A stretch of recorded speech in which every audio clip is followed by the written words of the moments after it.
Steering Committee calls an urgent meeting. It's unclear what the meeting is about, but it comes amid concerns over vote counting and the allocation of positions. Will the new top six strengthen the ANC? Well, Cyril Ramaphosa may have a tough task ahead as he leads a divided team.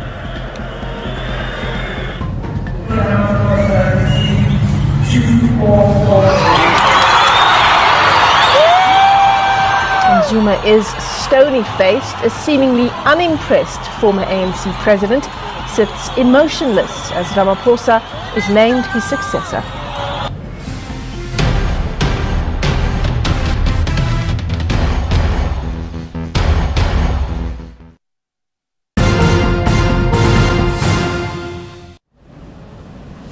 All right, we start with some news just in now. An urgent ANC steering committee has been called for today. It's unclear what the points of discussion will be, but in the last 24 hours, there have been issues around the counting of votes and the allocation of positions in the top six. We will, of course, bring you more details on the story just as soon as it emerges.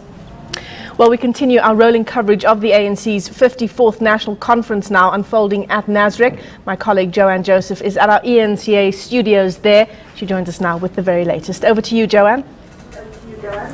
Thanks very much for that, Michelle. Yes, indeed, this breaking story is what we're following for you here at Nasrec. In the last few minutes, we've heard that the ANC Steering Committee will be holding an urgent meeting. We do not know exactly what's going to be discussed at that meeting, but let's just speak to our analysts who are in studio here as part of our rolling coverage of this conference and making sense of exactly what has happened in the last 24 hours. Joining me now is Stembile Mbete and Tasneem Issa. Lovely to have you with us in the studio this morning, ladies. So let's start off with this breaking news that we're following at this hour. News of the steering committee meeting urgently. There is some talk of the possibility that they will be discussing a recount, but that hasn't been confirmed. What is the convening of this meeting signal to both of you, though? Tasneem? So I think my first question, as we just heard a few, like a minute or two ago about the steering committee, is I wonder who's in that meeting. That has, that will give us a good guide of, the type of discussions. How high level is it, and what are the stakes attached to it? So I think we really need to know that. There is a lot of talk around the contestation over the counting of votes, and then there's very, low down talks around potentially challenging, some of the results and whether that might go to courts or whether that's going to happen in an internal ANC platform. Stembile, any alarm bells ringing for you? Well, Business Day was running with a story today basically saying, or they just ran with it about an hour ago, saying that the recount that there had been a recount for the Secretary General position, and that recount had, because the position when it was first counted had gone in favor of Senzo Mchunu for the position of Secretary General.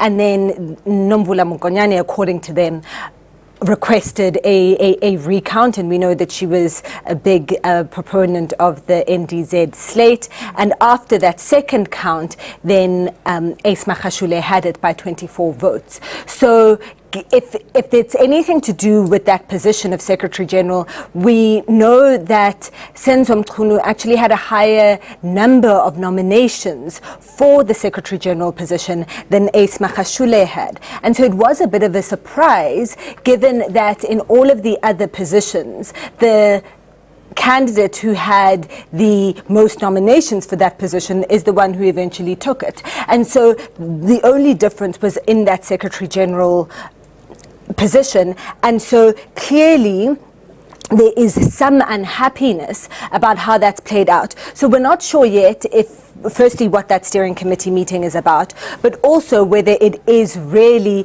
a request that came, which side it came from, and which side is unhappy. But if there is some truth to the Business Day story, I was just getting out my numbers now. Angelo laughed at me yesterday saying that all my numbers looked like Monopoly score, but I just wanted to say Senzo Mchunu had 1,047 nominations, branch nominations, and Ace Magashule only had 930.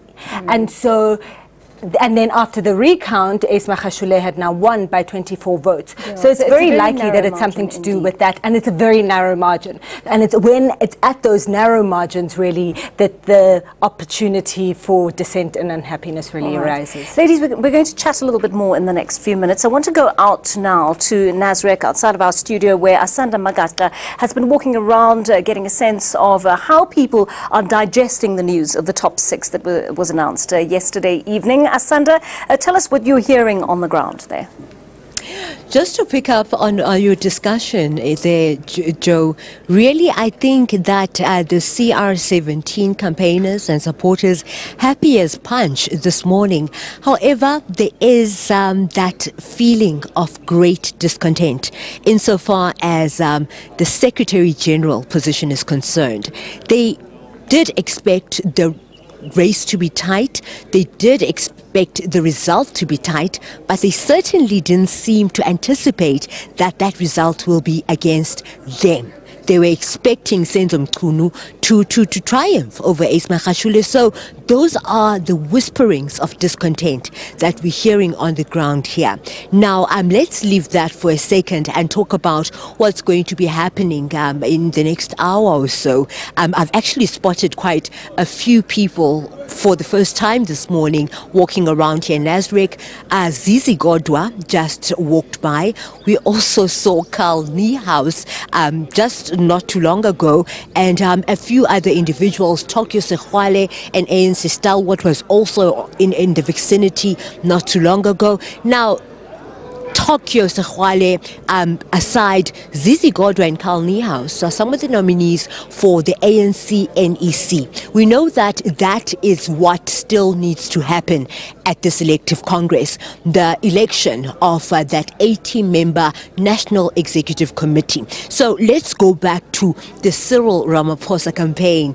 There's a message that they're circulating, and as I said, they are pleased as punch by this one matter of the SG and Senzo Mchunu. But now what they're saying, amongst themselves is that, comrades, let's all meet together, because in the NEC, we've drafted the list, we've made the nominations, but can we try to ensure that the mistakes, if I can use that word, which happened with the top 6, where we saw a complete absence of youth and an absence of women, bar Deputy Secretary General Jessie Duarte, can we try to correct that when it comes to the NEC? So what does that mean? It means having the NEC comprise experience in the form of people who have been in the NEC in past years, but also bringing in a lot more young people, and also ensuring that there is greater representativity of women, and by so doing hopefully try and correct that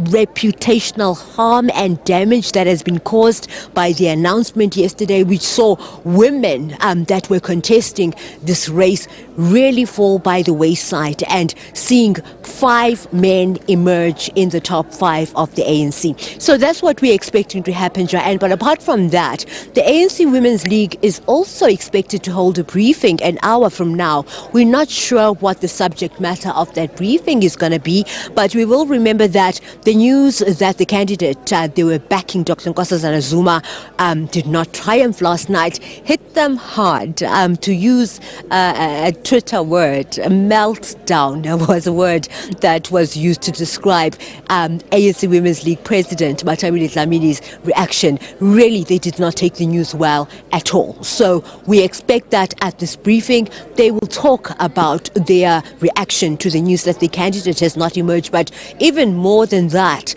women seemingly having been left behind insofar as the top leadership positions of the ANC are concerned. Back to you in studio, Joanne. All right, thank you so much for that, Asanda Magata, our reporter out there who's getting a sense of what's going on, this latest breaking story that we're watching for you at this hour. The steering committee holding an urgent meeting this morning. We do not know at this point who is in that meeting, nor do we know what they will be discussing. But this issue of the Secretary General is the position that was a very highly contested one. There are many who are not happy with the outcome of that, and that may likely come up given that the margins were so narrow in the way the vote